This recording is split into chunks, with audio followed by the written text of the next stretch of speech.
Siyata d'Ishmaya, Masechet Gitin Daf Samech, et nous commençons à la dernière ligne Daf Nuntet Amud Bet, toujours concernant la Kriyat Torah. Nous avons vu que Mipnei Darki Shalom ont fait monter le Kohen en premier et ensuite le Lévi. La Gemara nous rapporte Shalchoulé Bene Gelila, les Rabbi Chelbo, les habitants de la Galilée, ont posé la question suivante à Rabbi Chelbo. Acharehem.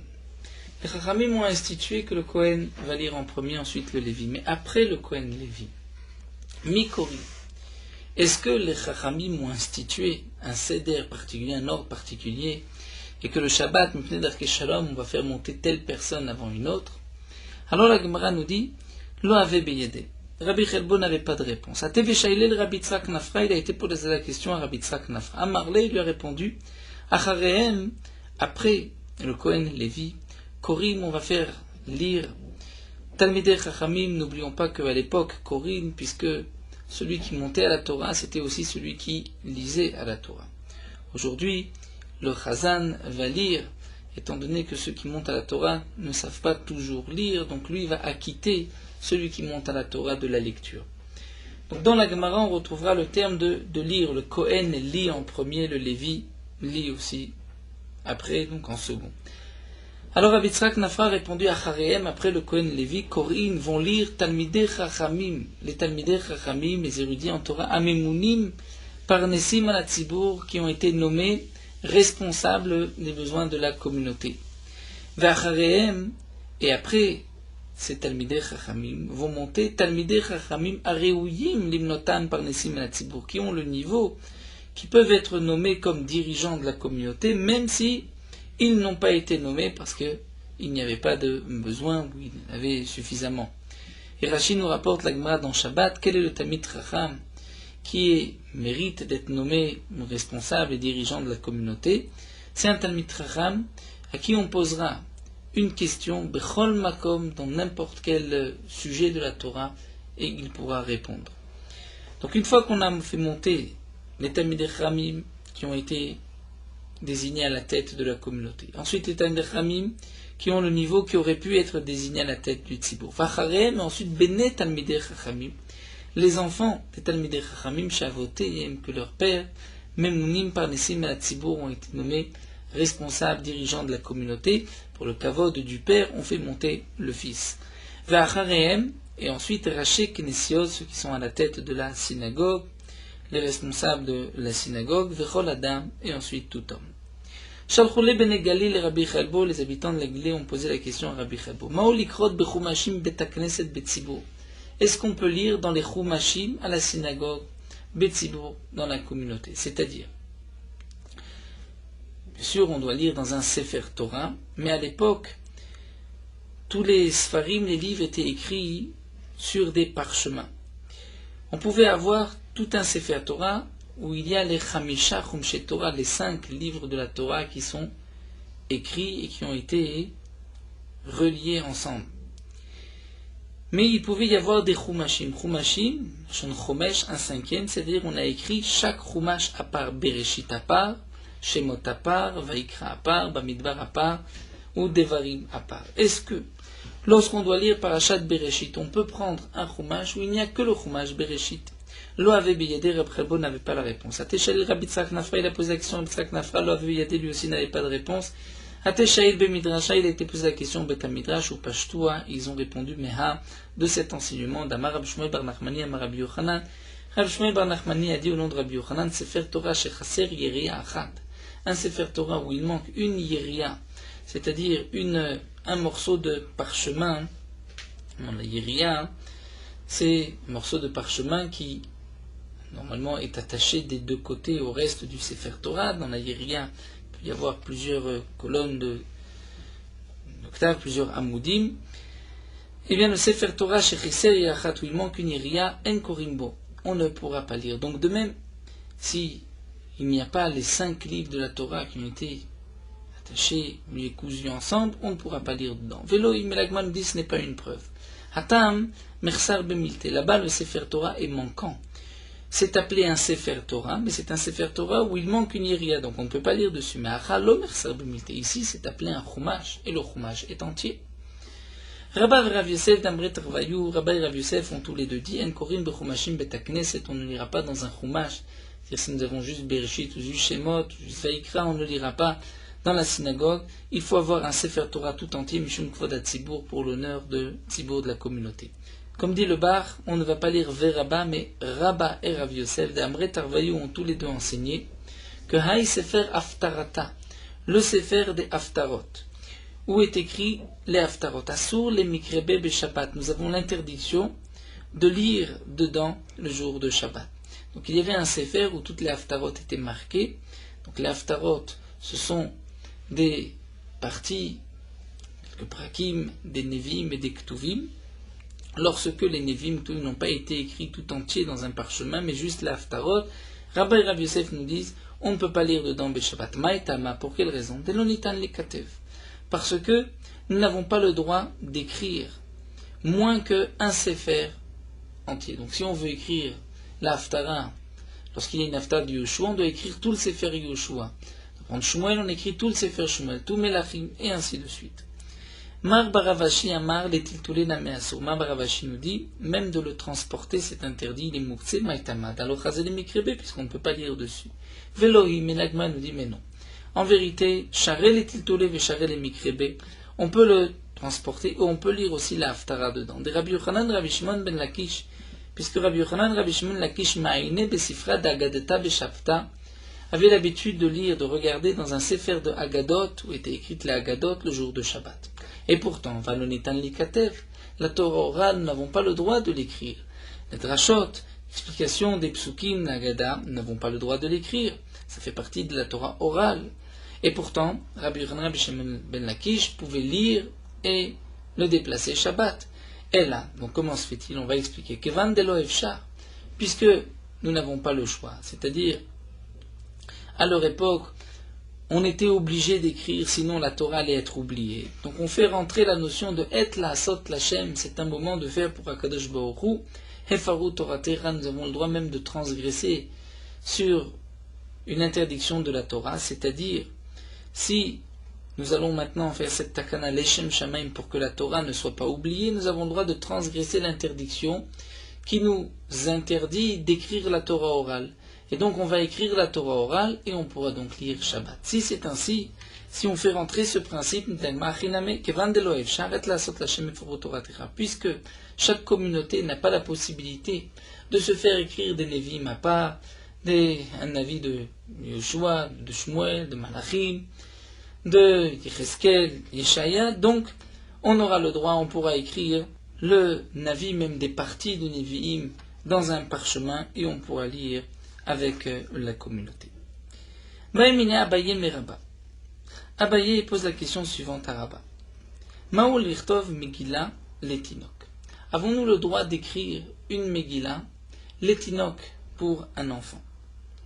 Est-ce qu'on peut écrire pour un enfant une Megillah, c'est-à-dire une partie du Sefer Torah, même si on n'écrit pas tout le Sefer Torah, mais juste une paracha ou deux, l'itlamet pour que l'enfant puisse l'itlamet bas étudier dedans. Tiba eleman de Amar Torah Megillah Megillah Nitna. Donc la question peut se poser d'après celui qui pense que la Torah a été donnée Megillah Megillah. C'est-à-dire nous verrons par la suite une marloquette. Est-ce que la Torah a été donnée à Moshe Rabbeinu Megillah, c'est-à-dire par petite paracha. Moshe Rabbeinu a commencé à écrire une paracha, après une autre paracha et ainsi de suite. Et au bout de 40 ans, lorsqu'il a terminé toutes les parachiotes, il les a cousues et il en a fait un Sefer Torah. Et nous avons un autre mandamar qui pense que la Torah a été donnée Torah Chatuma Nitna. C'est-à-dire Moshe Rabbeinu a gardé, il connaissait toute la Torah par cœur au fur et à mesure, ensuite il a écrit d'un seul coup. Donc la question qui se pose pour les enfants peut se poser, d'après le mandamar, celui qui pense que la Torah Megillah Megillah Nitna a été donnée en partie à Moshe Rabbeinu, et Tibel mandamar Torah Chatuma Nitna. La question peut se poser, d'après celui qui pense que la Torah a été donnée Chatuma fermée, c'est-à-dire scellée, une seule Torah d'un seul coup, tout a été écrit sur un seul Sefer Torah. Donc la question se pose de cette manière. Torah Megillah Megillah Nitna. C'est-à-dire même d'après celui qui pense que la Torah a été donnée en petite partie. Kevan de Megillah Megillah Nitna. Donc puisque Moshe Rabbeinu a écrit une première Megillah, ensuite une autre, Donc on voit que Kotvim, on pourrait aussi écrire pour un enfant une petite partie de la Torah, même si on n'écrit pas tout un Sefer Torah. Odilma, mais peut-être que même d'après ce Mandemar, on pourrait dire que Van Idbak Idbak, puisqu'au bout de 40 ans, tout a été cousu et relié ensemble en un seul Sefer Torah. Aujourd'hui, on ne peut pas écrire une petite partie. Utiba et le Mandemar, tu peux te poser la question, même d'après celui qui pense que Torah Chatuma Nitna, elle a été donnée en une seule fois. Moshe Rabbeinu a tout écrit en une seule fois. Mais malgré tout, on peut se poser la question pour écrire une Megillah à un enfant. Donc, ou bien on va dire Kevan de Chatuma Nitna en Kotvim, parce que la Torah a été donnée pour être écrite tout entière, donc on n'écrira pas une petite paracha pour un enfant. Odilma, Kevan de Loefchar Kadvinan, ou peut-être, puisque Loefchar, nous n'avons pas cette possibilité, c'est-à-dire pour l'enfant, il doit étudier, on ne peut pas lui écrire tout un Sefer Torah, donc on a le droit d'écrire un petit passage. Amarli lui a répondu En Kotvim. On ne peut pas écrire. Ou Mata'am, et pour quelle raison? Le fiche En Kotvim. La chaîne de l'Agma est assez particulier. On le retrouve que quelquefois dans le chasse, comme nous le rapporte ici Rabbi Akiva Eger. La réponse de l'Agmara est on n'écrit pas. Pourquoi? Parce qu'on n'écrit pas, c'est-à-dire, nous explique Rashi, même d'après le Mandama, que la Torah a été donnée en petites parties, puisque une fois que Moshe Rabbeinu a tout terminé, toute la Torah a été cousue, reliée ensemble, nous avons un seul Sefer Torah, donc maintenant on ne pourra pas diviser la Torah. La Gemara va nous rapporter quelques petites questions avant d'expliquer cette marloquette. Étivé, nous avons vu à propos de la Sota, Afi Aseta Tavla Shel Za'av Kuhinia Malka avait fait une plaque en or, chez Parashat Sota Ktuva Alea, où la Parashat Sota a été écrite dessus, afin que le Kohen puisse copier, lorsqu'il doit écrire sur un parchemin, la Parashat de la Sota pour ensuite l'effacer et le faire boire à la femme qui était soupçonnée d'adultère. Donc là, nous avons une contradiction. On voit que seulement une partie de la paracha, donc une partie de la Torah, était écrite. Amar Rabbi Shimon ben Lakish, Mishum Rabiana, Mishum Lakish répond de Rabiana, et Aleph Bet. Tout n'était pas écrit, c'était juste Raché Tevot, c'est-à-dire juste les premières lettres, et le Kohen qui connaissait la paracha, en regardant sur les premières lettres, pouvait donc deviner, se rappeler du reste, et écrivait le reste sans avoir besoin de sortir un Sefer Torah. Et Tivé, la Gemara objecte, c'est marqué Shou Kotev Roé, fait Kotev, lorsque le Kohen devait écrire, il devait voir et écrire, Mashkatou Betavla, ce qui était marqué sur cette plaque. La Gemara dit Ima, il faut dire Kemoshkatou Betavla, non pas ce qui est marqué, mais comme c'est marqué, il devinait à travers ce qui est marqué. Et Tivé, une autre question, Shou Kotev Roé Betavla ve Kotev, lorsqu'il écrivait, il devait regarder la tavla et il écrivait Mashkatou Betavla. Il devait écrire ce qui est marqué sur la tavla. Ma'okatou betavla, qu'est-ce qui est marqué sur la tavla? Im shachav, im no shachav, les psukim qui sont marqués dans la Torah à propos de la sota, si elle a fauté, si elle n'a pas fauté. Donc on voit que ceci était marqué sur la tavla. Et donc si ceci était marqué, donc il n'y avait qu'une petite paracha, un petit morceau. Achab et Maskina, Nagma répond. Là aussi on peut répondre Bessirugim. C'est-à-dire, nous dit Rashi, le début du pasouk était marqué, il y avait un mot entier, on peut dire im shachav, mais le reste c'était juste Raché Tevot, et le Kohen, qui connaissait la paracha en regardant juste les premières lettres des mots, savait ce qu'il devait écrire par la suite. La Gemara poursuit Ketanae. Donc la Gemara nous rapporte ici une marloquette. C'est marqué en Kotvim Megillah letinok litlamedba. On ne pourra pas écrire une Megillah, donc un petit passage de la Torah pour un enfant, même si cet enfant veut étudier dans ce petit passage, et que pour lui c'est difficile d'écrire tout un Sefer Torah. Mais si l'intention de celui qui écrit cette Megillah c'est de la terminer par la suite, Moutar là c'est permis. Rabbi Yehuda Omer, Rabbi Yehuda nous dit Bereshit, dans le premier Sefer, le premier Chumash de la Torah Bereshit, on peut écrire Ad Dor HaMabul jusqu'à la partie du Dor HaMabul. Betorat Kohanim, on pourra écrire Ad Vayi Bayom Hashmini, jusqu'à Vayi Bayom Hashmini, puisqu'on finit un sujet, on finit l'ordre des Korbanot. Donc ici nous voyons, a priori, que c'est une marloquette Tanaïm. Est-ce qu'on peut écrire une Megillah pour un enfant ou pas?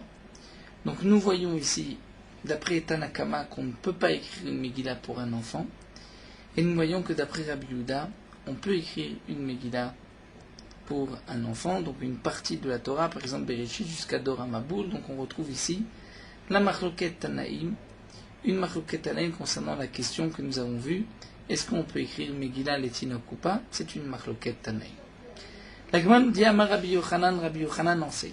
Mishum Rabbi Bena, au nom de Rabbi Bena, Torah, la Torah, Megillah Nitna a été donnée en petites parachiotes, en petites Megillot. Donc Rashi avait expliqué, au début, La Torah a été donnée donc au fur et à mesure à Moshe Rabbeinu. Il écrivait une paracha, une partie, et ensuite, à la fin des 40 ans du désert, il a terminé toutes les parachiotes, et là il a cousu toutes les hiriotes, toutes les parachiotes en un seul Sefer Torah. Donc Rabbi Benah pense que la Torah a été donnée au fur et à mesure, Shneemar, et écrite aussi au fur et à mesure, Shneemar, comme c'est marqué, Azamarti. À ce moment-là, j'ai dit, Hinebati be Megillat Sefer Katuv Alay.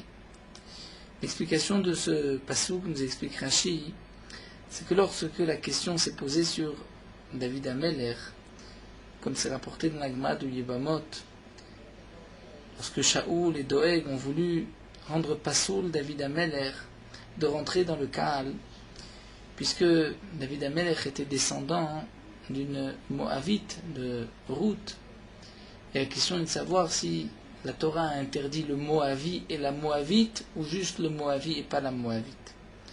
Et donc David Ameler a dit, à ce moment-là, Hinebati, je suis arrivé maintenant dans le clan d'Israël, Bemegillat Sefer Katuv Alay. Déjà depuis le début de la Torah, David Ameler dit, j'ai été mentionné dans la Torah. À quel passage Rashi nous dit, puisque lorsque Lot a été sauvé, il a été sauvé aussi avec ses deux filles.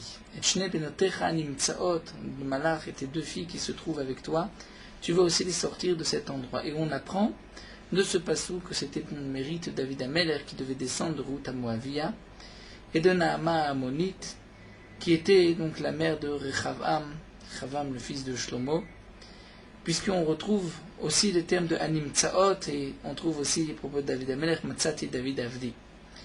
Donc David Ameler dit, j'ai été déjà mentionné dans la paracha des filles de Lot, comme quoi elles ont été sauvées, pour que Ruth puisse naître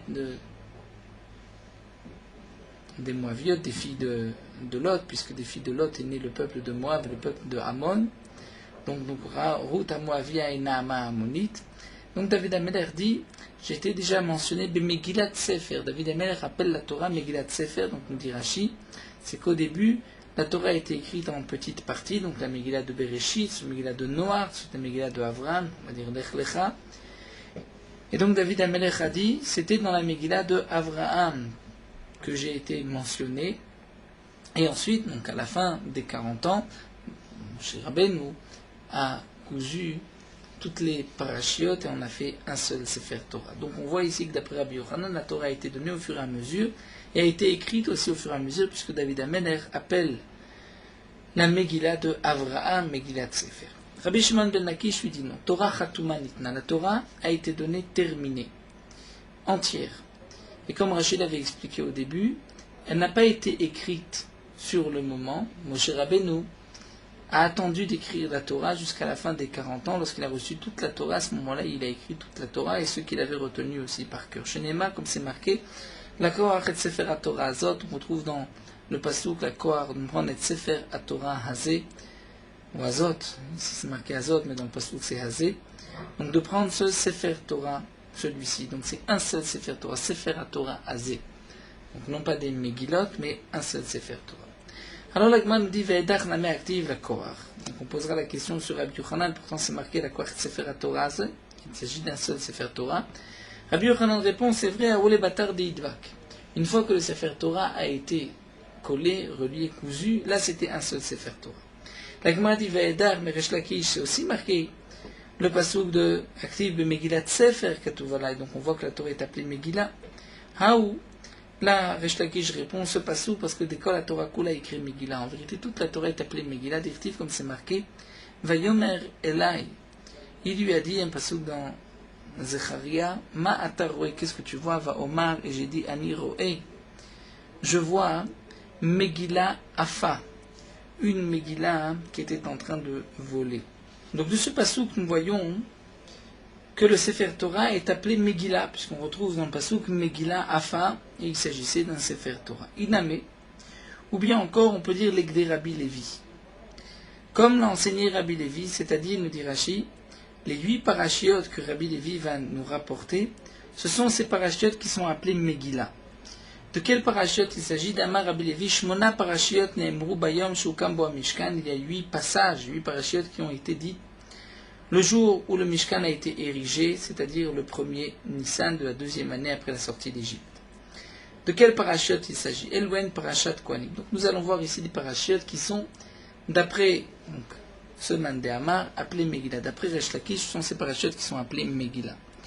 Donc la marloquette que nous avons vue ici entre Rabbi Yochanan et Rabbi Shimon ben Lakish concerne le Sefer Torah qui a été écrit, ou bien au fur et à mesure, ou d'un coup, bien sûr, Moshe Rabbeinu a reçu toute la Torah sur le Har Sinaï, mais là il s'agit de la rédaction d'écriture du Sefer Torah. Donc le Pasuk qui nous parle de Megillah, nous dit ici Resh Lakish, il s'agirait des 8 Megillot de Rabbi Levi. Rabbi Levi a dit, il y a 8 parachutes qui ont été dites ce jour-là, Elwen Parashat Kohanim, la paracha des Kohanim. Donc ces parachutes qui ont été nécessaires le jour où on a érigé le Mishkan, ce sont des parachutes qui ont été dites et écrites et données ce jour-là, et chaque paracha a été écrite sur une Megillah à part. Étant donné que ce sont des parachutes qui se trouvent dans différents endroits de la Torah, donc on ne pouvait pas les relier en un seul Sefer, donc plusieurs parachutes ont été écrits, et donc c'est pour cela qu'on appelle aussi, nous dit Rashi, le reste de la Torah Megillah, puisque lorsqu'ensuite il a été nécessaire de compléter toute la Torah, on a dû écrire de Bereshit jusqu'à Parashat Kohanim. Donc Parashat Kohanim était déjà écrite, ce n'était pas nécessaire d'écrire. Ensuite on a repris de Parashat Kohanim jusqu'à Shloach Meim, et ainsi de suite. On a écrit, Moshe Rabbeinu a écrit ce qu'il manquait. Mais déjà, donc là même Resh Lakish est d'accord, que ces 8 parachutes ont été écrites sur le moment. Donc Parashat Kohanim, il s'agit de la Parashat Kohanim. Qu'est-ce que c'est Parashat Kohanim? Ce sont les halachot de Parashat Emor, qui concerne le Kohen, le Itamar, le Ikar. Un Kohen qui a un défaut ne peut pas servir au Beth Amikdash. Donc, puisqu'on avait besoin de cette paracha, elle a été écrite le jour même. La paracha des Lévim, Kachet Alvim, de paracha Be'alotra, où on parle des Lévim. La paracha des Tmeim, de ceux qui sont impurs, puisqu'il y a des halachot du Pesach, du Mishkan. Il y a aussi parachat Shiluach Tmeim, où Akadosh Baruch Hu a ordonné de renvoyer tout impur des camps, puisque ce jour-là, il y a eu le Machane Shrina, Machane Levia, Machane Israël, donc il fallait sortir tous les impurs de chaque camp en fonction de l'impureté. Il y a aussi la paracha de Acharemot. Rashi nous dit bien que c'est la paracha de Yom Kippour, mais puisque les enfants de Aaron sont morts le jour, le 8e jour, le premier Nissan, le jour où le Mishkan a été érigé, et ils sont morts parce qu'ils sont rentrés dans le Beth Amikdash alors que c'était une biachelo letzorer, ils n'avaient pas besoin de rentrer. Donc de là on a appris la paracha aussi concernant Aaron Aliavo Bechol Et qui est marqué dans le sujet de Yom Kippourim, le paracha Tacharimot. Ensuite nous avons la paracha de Shtouye Yain, interdiction de boire pour celui qui a bu du vin de rentrer dans le Beth Amikdash, la paracha des Nerod de Be'alotra, puisqu'ils ont commencé à allumer la menorah. La paracha de Para, la Para Adouma, puisque ce jour-là, la Para Adouma a été brûlée pour ensuite purifier ceux qui avaient besoin d'être purifiés. Donc la Gemara répond d'après Resh Lakish, effectivement la Torah a été appelée Megillah, puisqu'il y a 8 passages de la Torah qui ont été écrits ce jour-là.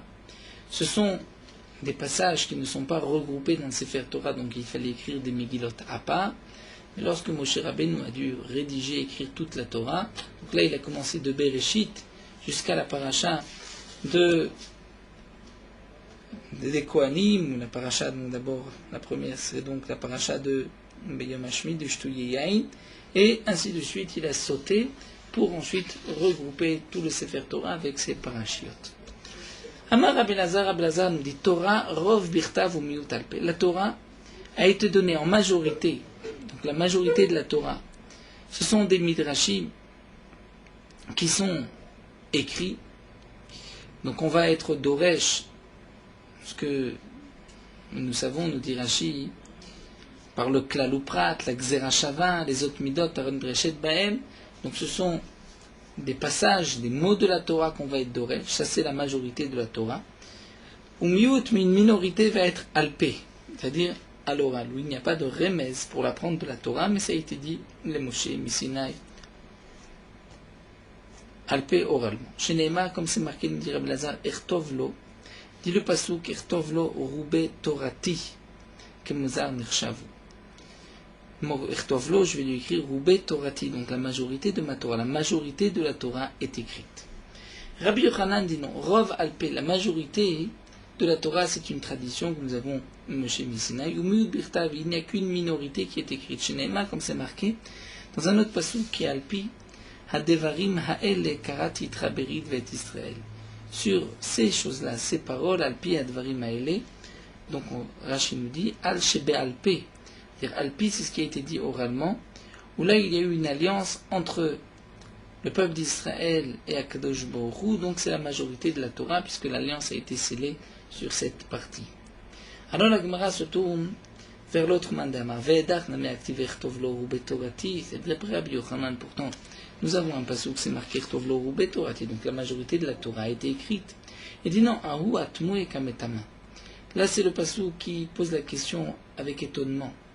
Comme la question, Echtovlo, Roubé, Torati, est-ce que je vais écrire, c'est-à-dire comme si Akadosh Baruch Hu dit, mais est-ce que je devais écrire la majorité de la Torah?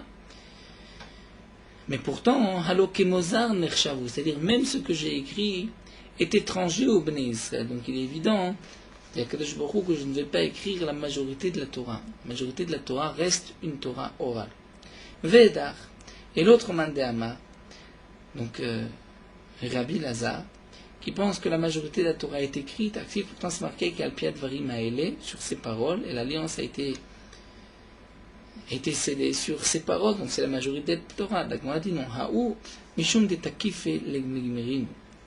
Là-bas, pourquoi c'est appelé Alpiad Varim Haele? Pourquoi l'alliance a été faite sur la Torah orale?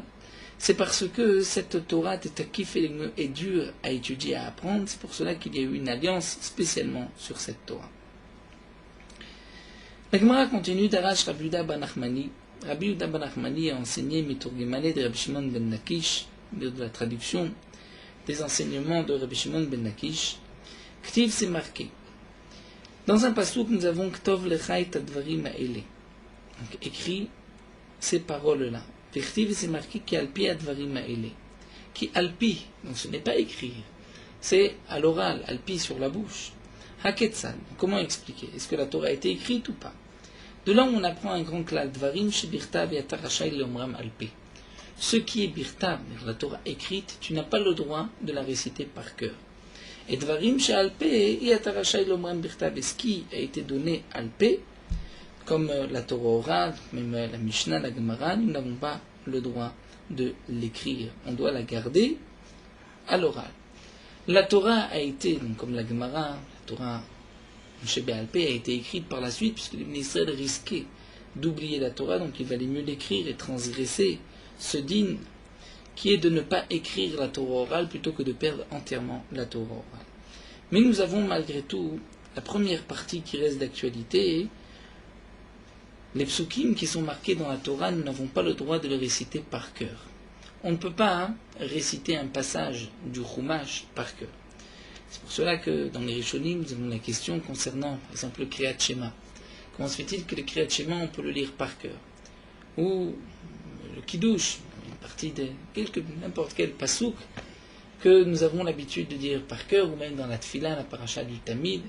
Donc les psukim répondent que des passages qui sont connus de tous, qui sont Chagour, là nous n'avons pas d'interdiction de les dire par cœur. D'autres Rishonim, puisque c'est une grande question de Rishonim, d'autres Rishonim expliquent que l'interdiction de ce qui est birtav, de le dire par cœur, c'est lorsqu'on va rendre quitte son prochain d'une lecture. Mais lorsqu'on lit pour soi-même, il n'y a pas de problème.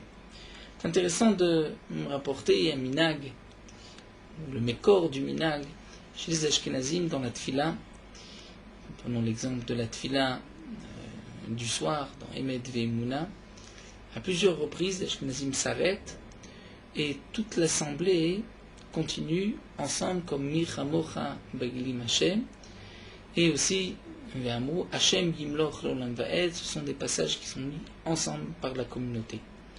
Le Tour explique la raison de ce minag, simplement puisqu'à l'époque, l'habitude était qu'il y avait le Shaler Tzibur, l'officiant, qui disait à voix haute toutes les brachot du Kriyat Shema et qui acquittait aussi le public de leur obligation. Donc puisque lorsqu'on dit la tfila de Emet Ve'emuna, si le Shaler Tzibur dit cette tfila par cœur, lorsqu'il arrive au pasuk Michamocha Bagilim Hashem, Il ne pouvait pas dire ce passouk par cœur pour acquitter la communauté.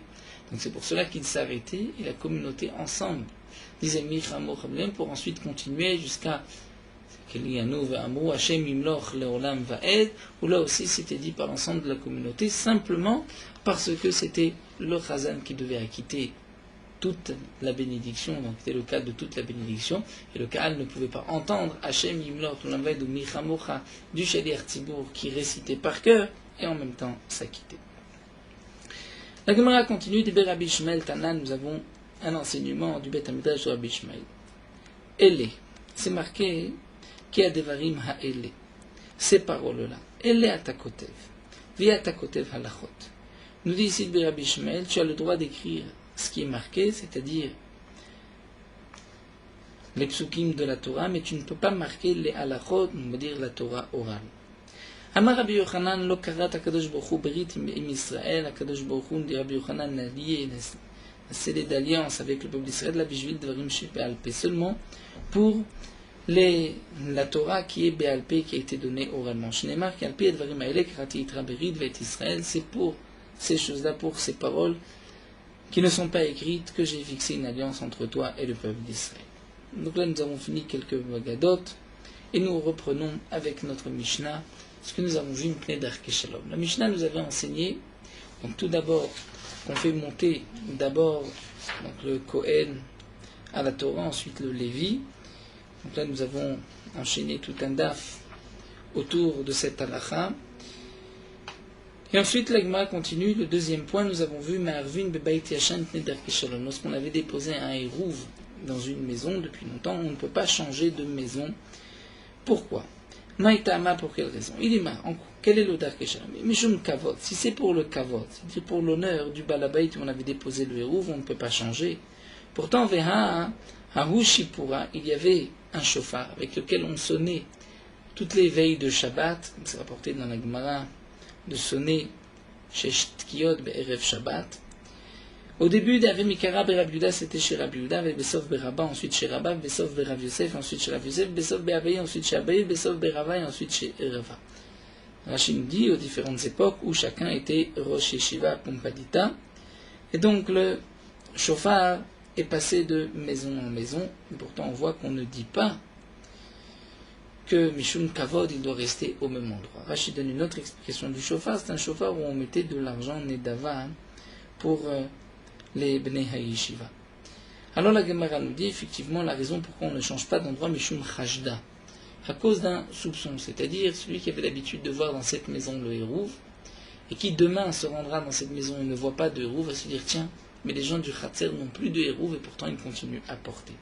Donc Mishum Chashad, on laisse dans la même maison.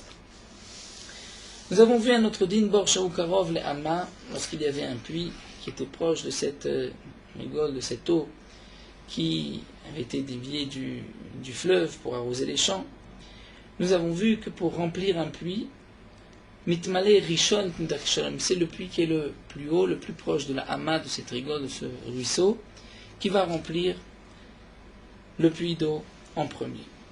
L'Agma nous dit Itmar, Bene Nahara, lorsque nous avons plusieurs personnes qui ont des champs au bord d'un fleuve. Rav Amar Tatae Shatou Maya Beresha. Rav nous dit, ce sont ceux d'en bas qui vont arroser leurs champs en premier. Mais Shmuel Amar, il a Shatou Maya Beresha. Mais Shmuel dit non. Ce sont les champs du haut qui vont arroser leurs champs en premier. La Gemara explique Bedemezal Kulan mal obligé. Bedemezal, c'est-à-dire, nous dit Rashi, si on ne fait pas de barrage, on puise de l'eau, mais le fleuve continue de couler, là il n'y a pas de marloquette, c'est sûr qu'il n'y a pas de priorité, tout celui qui veut puiser peut puiser et arroser son champ. Qui pliguait la marloquette ici entre Shmuel et Rav, c'est Bemisrar, lorsqu'on veut, Miskar, on veut mettre un barrage, Ve'ashkouye à ce moment-là arroser. Si on veut mettre un barrage en haut, pour arroser les champs du haut. Et donc ainsi, pendant quelque temps, le ruisseau ne va pas couler vers le bas. Ou bien le contraire, on peut mettre un barrage vers le bas pour qu'on puisse arroser le bas. Shmuel Amar Ilae Shatou Maya Beresha. Shmuel pense que c'est les champs du haut qui vont être arrosés en premier. Donc on pourra mettre un barrage des Amré, puisqu'ils vont dire Anan Mekarvin Anfe, nous sommes plus proches de la Hama du ruisseau. Verava Marnon, Tatae Chatumaya Berecha, ce sont ceux du bas qui vont boire en premier des Amré, puisqu'ils vont dire Nahara, Kepacheté les ailes. Ceux du bas vont dire il faut laisser le fleuve continuer sa marche, sa descente, et on ne peut pas l'arrêter au milieu pour arroser les champs du haut. Alors la Gemara va nous apporter une preuve, une Mishnah. Donc Rachid nous explique que cette marloquette, telle que nous l'avons expliquée, lorsque on doit arrêter le fleuve, c'est lorsqu'il n'y a pas, nous dit Rachid, suffisamment d'eau pour arroser les champs en même temps. Donc ceux du haut veulent mettre un barrage afin d'arroser tous leurs champs, et ceux du bas, en vérité, eux n'ont pas besoin de mettre de barrage, mais eux vont dire on accepte que vous mettiez un barrage seulement une fois qu'on aura arrosé nos champs. Donc qui est-ce qui a un gain de cause? Tanan, nous avons une Mishnah. Dans la Mishnah, nous avons vu que lorsqu'il y a un puits qui est proche du ruisseau, c'est lui qui va être mitmané, qui va se remplir le premier, pnei darkei shalom. Donc on voit que darkei shalom, on tient compte de ceux qui sont le plus en haut. C'est une preuve à l'enseignement de Shmuel, une question sur Rav. Bien, Tirgima Shmuel alibadé Rav. Shmuel lui-même va donner une réponse d'après Rav. Pour Shmuel, au contraire, c'est une preuve. Pour Rav, il y a une question, mais Shmuel vient dire j'ai quand même une réponse pour Rav. On peut expliquer Be'ama amitallechet al piboro. Il s'agit d'une ama, c'est-à-dire dans la Mishnah, il s'agit d'un ruisseau qui coule à côté du puits, et le puits va se remplir tout seul, et il n'est pas nécessaire de mettre un barrage. Donc là, dans ce cas-là, c'est vrai que on va laisser le puits du haut se remplir. Mais demande la Gemara Yari, si c'est vrai qu'on parle dans ce cas-là, il est même rare qu'il est le chidouche. Il est évident que si l'eau coule en premier dans ce puits-là, on laissera l'eau couler. Maudetema, on dit la Gemara Yari, j'aurais pu dire Matse amrele sachar misrar vashke beindaza. C'est-à-dire peut-être qu'il pourrait lui dire tu dois fermer ton puits pour ne pas que l'eau puisse couler dans ton puits, puisque lorsque tu fais couler de l'eau dans ton puits, tu vas un peu diminuer la force, la descente du fleuve, et seulement ashke beindaza, c'est-à-dire tu vas, comme nous, arroser ton champ comme tu peux avec des seaux, tu vas essayer de puiser du fleuve et tu vas arroser, mais tu n'as pas le droit de remplir ton bord. Donc Kamash Malan, que même dans ce cas-là, étant donné qu'il ne met pas de barrage et que son puits va se remplir en premier, il a le droit. Et donc nous n'avons pas de question contre Rav dans le cas où on doit mettre un barrage. Peut-être qu'effectivement ce sont ceux du bas qui ont gain de cause. Amar Ravuna bar Tachlifa, Ravuna bar Tachlifa dit Ashtad lo itmar l'cheta lo kemar velo kemar, puisqu'on n'a pas fixé la halakha ni comme Rav ni comme Shmuel. Kol de alim gvar, en vérité on applique la halakha kol de alim, dire que le plus fort gagne. Rav Shimi Barashi a télécamé d'Abaye, l'Agma nous raconte que Rav Shimi Barashi s'est rendu devant Abaye à Marley, il lui a dit Lotvan mar beidana. Est-ce que tu peux me faire asseoir côté de toi à un moment fixe pour que je puisse étudier avec toi? Amarlé Abaye lui répond Itli Idana Lididi. Dire j'ai un moment en journée, mais c'est pour moi, pour que je puisse étudier, je ne peux pas te donner ce temps-là. Velod Vanma Belelia, Rafshim Barashi demande, mais peut-être que la nuit tu peux me laisser un moment pour étudier. Amarlé lui dit non, la nuit je suis occupé, Itli Maya Lashkouye. J'ai de l'eau, j'ai besoin d'arroser mes champs. Amarlé lui a dit Ana mashkin alelemar maya beimama. Je vais aller moi à la place du Rav, à la place de Abaye, moi Rav Shimi Barashi, je vais aller arroser le champ le jour, veludvanmar belelia, et donc la nuit je pourrai venir étudier auprès de vous, auprès de Abaye. Amarlé lui a dit Lachai, je suis d'accord. Hazal leilai, donc Rav Shimi Barashi a été voir les champs du haut, le champ de Abaye se trouvait au milieu. Il a été voir ceux du haut. Amarlou, il leur a dit Tatae Chatou Maya Berecha. La halakha, c'est que c'est ceux du bas qui vont boire en premier. Donc vous n'avez pas le droit de mettre un barrage. Vous devez laisser le fleuve continuer.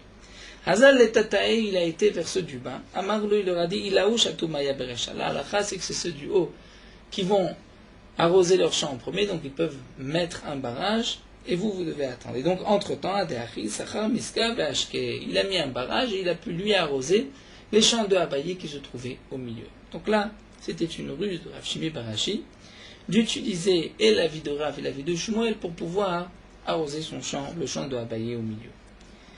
Alors la Gemara nous dit qu'il y a tel Kamed Abaye lorsqu'ensuite il s'est rendu chez Abaye, Amarle il lui a dit que Betre Avadali. Et il dit tu as fait comme deux, c'est-à-dire tu as voulu appliquer la halakha comme Rav et comme Shmuel. Velo ta'aminu Abaye le périd Aishata. Mais Abaye n'a pas goûté les fruits Aishata de cette année de ce champ. Puisqu'il pensait que Rav Shimi bar Ashi avait mal agi en utilisant l'argument de Rav et de Shmuel pour pouvoir entre-temps arroser son champ du milieu.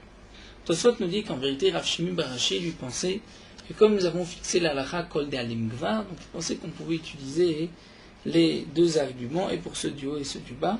Mais nous dit Tosfot, l'erreur de Rav Shimi bar Ashi était que de toutes les manières, même si on pense comme Rav ou comme Shmuel, ce n'est jamais celui du milieu qui va boire en premier, qui va arroser en premier. C'est celui d'en haut ou d'en bas. Et donc là, c'était l'erreur qu'a fait Rav Shimi bar Ashi. On voit qu'Abaye a été mahmir pour lui-même. La Gemara nous raconte Aneu Bene Becharmar, c'est-à-dire les habitants de cet endroit, de cette ville de Charmar, des Azul Karou, ils ont creusé Beresha de Shanvata, Vehadrua, Veshadua, Beshilhe Naara. C'est-à-dire, ils ont voulu contourner leur champ avec de l'eau du fleuve. Ils ont creusé en haut, proche de leur champ, du champ le plus haut, à côté du fleuve, et ils ont fait dévier le fleuve. Le fleuve a fait le tour des champs, et ensuite, il est retombé dans la descente habituelle, dans le ruisseau habituel. Ça, c'était donc l'idée des Bnei Charmar. Donc au début, Karou, ils ont creusé Beresha de Shanvata, dire en haut du fleuve, le fleuve s'appelait Shanvata, et ensuite, après avoir contourné tous les champs, ils sont revenus et ils ont fait tomber ce bras, on peut dire, dans le ruisseau vers le bas. Ato ilael kamed Abaye, ceux qui avaient leur champ en haut sont venus devant Abaye. Hamourle, ils lui ont dit, Kamatkil le Naharin, notre Nahar, donc si on peut dire à une embûche, étant donné qu'ils ont dévié, donc l'eau ne coule pas rapidement, ne passe pas par nos champs comme c'était l'habitude, étant donné qu'il y a eu un bras dévié, donc l'eau ne va pas couler comme il faut, et donc nous sommes en train de perdre. Rachid dit c'est l'habitude d'une rivière qui a été déviée de couler doucement, puisqu'il y a toujours des petits coudes et des petits tournants qu'on ne peut pas prévoir. Amar Léou, Abaye leur a répondu Karouba Adayou. Si c'est ainsi, vous allez vous aussi, Karouba Adayou, Tfe Porta. Ce que vous devez faire, c'est que vous devez augmenter la profondeur de l'eau de votre côté, et ainsi l'eau va couler plus vite. Amourlé, ils lui ont dit, mais Kayafshan Perin, si c'est ainsi, on risque de faire sécher nos fruits. Lorsqu'il ne va pas y avoir suffisamment d'eau, nous dit Rashi, et donc le terrain ne sera pas suffisamment humide, donc à ce moment-là, les fruits vont sécher. Donc si on ouvre, on prend aussi un risque. Amar Léou, il aura dit, Zilou sliku nafshaychu me'atam, si c'est ainsi, allez, et sliku nafshaychu me'atam, c'est-à-dire que vous allez fermer ce bras que vous avez ouvert sur le côté. Donc Abaye s'est adressé ici au Bnei Charmar, et leur a dit, puisque vous causez du tort à ceux qui ont des terrains en haut, donc vous allez fermer ce bras du fleuve et vous allez laisser le fleuve continuer sa descente. Comme nous allons nous arrêter ici, on reprendra avec la suite d'Arki Shalom de notre Mishnah. Nous poursuivons Merot Alacham Daf Samach. Nous avons l'interdiction de s'asseoir dans les quatre coudées de celui qui prie la tfila du Shmoneh Esrei, soit devant lui ou sur les côtés. Les poskim rajoutent que dans les Arbaamot, même derrière celui qui prie, nous avons l'interdiction de nous asseoir. La raison de cette interdiction, il y a plusieurs explications, plusieurs raisons qui ont été données. D'abord, c'est lorsque son prochain prie le Shmoneh Esrei et qu'on est assis dans ces quatre coudées, On montre comme si soi-même on ne veut pas prendre sur nous-mêmes le joug de la royauté divine. Comme si on est dans les Arba Amot, l'autre prie, et nous, on ne se sent pas concerné, on ne prie pas. Une autre raison que les Arba Amot de celui qui prie, c'est comme un endroit Admat Kodesh, un endroit saint, puisque la Shrina se trouve en face de celui qui prie, et donc c'est pour cela qu'il faut se conduire avec un kavod, un honneur particulier à cet endroit Kadosh, et donc de s'asseoir dans un endroit Kadosh, ça ne se fait pas, c'est un Gnaï. Certains disent qu'en face de celui qui prie, devant, nous avons l'interdiction de nous asseoir même au-delà des Arba Amot. Tant que on se trouve dans le champ de vision de celui qui prie. C'est-à-dire que celui qui prie peut le voir, nous avons l'interdiction de s'asseoir, puisque lorsque celui qui prie va se prosterner, c'est comme s'il se prosterne devant la personne qui est devant lui. Et donc les poskim nous disent qu'il faut faire attention comme cette DA. Dans un endroit où nous avons l'interdiction de s'asseoir, dans les 4 amot, c'est aussi interdit de s'appuyer sur n'importe quel objet, sur une table ou sur un mur, mais juste de s'appuyer, que lorsqu'on va de retirer cet appui, on ne tombera pas, donc là on est considéré comme étant debout, là on pourrait être mekil, béchat, atrak, si c'est difficile autrement. Même lorsque celui qui a prié a terminé son shmoné esrei, mais il est à la fin dans les tachanim et le kain netzor, tant qu'il n'a pas reculé, qu'il n'a pas fait ces 3 pas, nous avons l'interdiction de s'asseoir dans les arba amot.